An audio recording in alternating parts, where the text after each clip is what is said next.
सिंह पीठ पर चढ़ी भवानी, अटल भुवन में राज करे।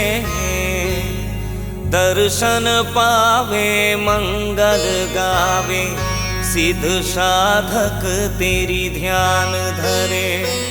महारानी हो माता आदि भवानी माँ, महारानी हो माता आदि भवानी माँ।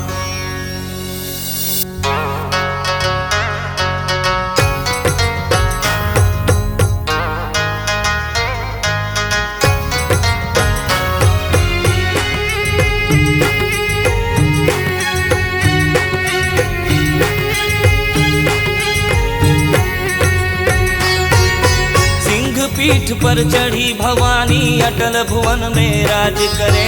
दर्शन पावे मंगल गावे, सिद्ध साधक तेरी ध्यान धरे। सिंह पीठ पर चढ़ी भवानी, अटल भुवन में राज करे। दर्शन पावे मंगल गावे, सिद्ध साधक तेरी ध्यान धरे। महारानी हूँ माता आदि भवानी माँ, महारानी हूँ माता आदि भवानी माँ।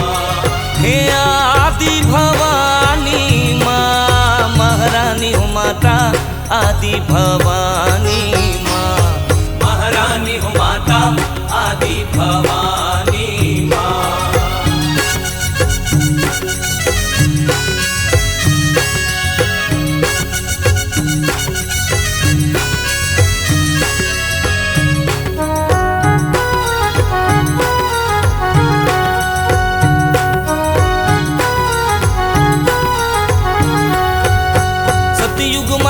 सती कहाए शिव शंकर के नारी। शिव शंकर के नारी महामय, शिव शंकर के नारी। सतयुग मात सती कहाए शिव शंकर के नारी। शिव शंकर के नारी महामय, शिव शंकर के नारी। भस्मासुर ला भस्म कराए, भस्मासुर ला भस्म कराए। नाचा थे दे ताली, महारानी हूँ माता आदि भवानी माँ, महारानी हूँ माता आदि भवानी माँ।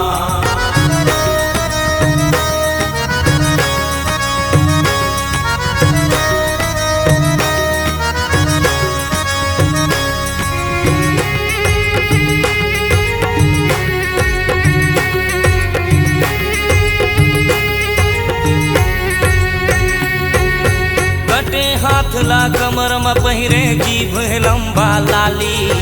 जीभ है लंबा लाली महामय, जीभ है लंबा लाली। कटे हाथ ला कमर में पहिरे, जीभ है लंबा लाली। जीभ है लंबा लाली महामय, जीभ है लंबा लाली। भंग भंग आगी हबरत है, भंग भंग आगी हबरत है। धन धाना खा पर वाली, महारानी हूँ माता आदि भवानी माँ, महारानी हूँ माता आदि भवानी माँ।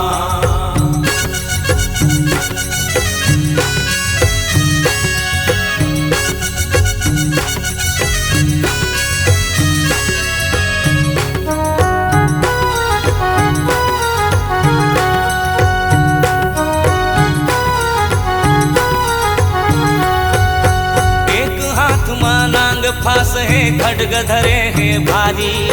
खड्ग धरे है भारी महामय, खड्ग धरे है भारी। एक हाथ माँ नांग फास है खड्ग धरे है भारी। खड्ग धरे है भारी महामय, खड्ग धरे है भारी। रणमा मैया मुड़ला काटे, रणमा मैया मुड़ला काटे। दुष्टन के संहारी, महारानी हूँ माता आदि भवानी माँ, महारानी हूँ माता आदि भवानी माँ। हे आदि भवानी माँ, महारानी हूँ माता आदि भवानी माँ, महारानी हूँ माता आदि